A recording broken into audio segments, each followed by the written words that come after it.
ఓం శ్రీమాత్రే నమః. నమస్కారం. నేను మీ ఎస్విఎన్ శర్మ. చాలామంది ఎంత కష్టపడినా కానీ డబ్బు నిలవటం లేదు అని చెప్పేసి బాధపడుతూ ఉంటారు. వాస్తు జ్యోతిష్య శాస్త్రాల ప్రకారం మన ఇంట్లో ఉండే కొన్ని చిన్న చిన్న దోషాలే ఇందుకు కారణం. ఈరోజు వీడియోలో మనం రూపాయి ఖర్చు లేకుండా మీ ఇంట్లో ధన ప్రవాహాన్ని ఎలా పెంచుకోవాలో తెలుసుకుందాం. దీంట్లో ప్రధానంగా ఉప్పు పరిహారం.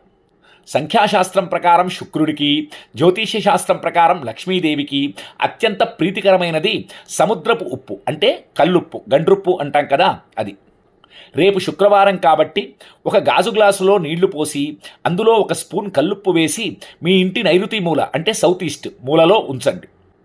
ఇది ఇంట్లోని నెగిటివ్ ఎనర్జీని పీల్చుకొని సానుకూల వాతావరణాన్ని, అంటే పాజిటివ్ శక్తిని కలిగిస్తుంది. ప్రతి శుక్రవారం ఆ నీటిని మార్చండి. చాలామంది చేసే తప్పు ఏమిటంటే ఉత్తర దిశ, అంటే కుబేర స్థానం, అక్కడ బరువైన వస్తువులు లేదా చెత్త ఉంచకూడదు.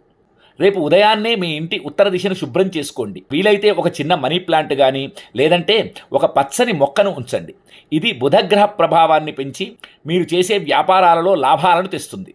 ఈ చిన్న మార్పులు మీ జీవితంలో పెద్ద మార్పును తెస్తాయని ఆశిస్తున్నాను. ఈ సమాచారం మీకు నచ్చితే లైక్ చేయండి. మరిన్ని జ్యోతిష్య విషయాల కోసం మన శ్రీ గాయత్రి ఆస్ట్రో న్యూమరాలజీ ఛానల్ని సబ్స్క్రైబ్ చేసుకోవడం మర్చిపోకండి. మీ మిత్రులకు షేర్ చేయండి. స్వస్తి.